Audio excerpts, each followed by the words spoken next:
अब तो इसके लिए कुछ भी नहीं है मैक्स के लिए।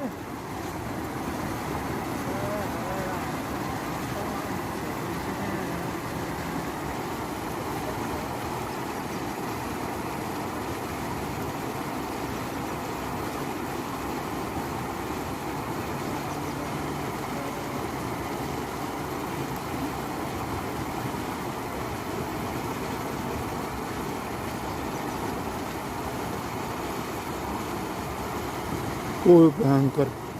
अबे फंस गई। वो गलत टाइम गलत जगह क्यों ले गया बे?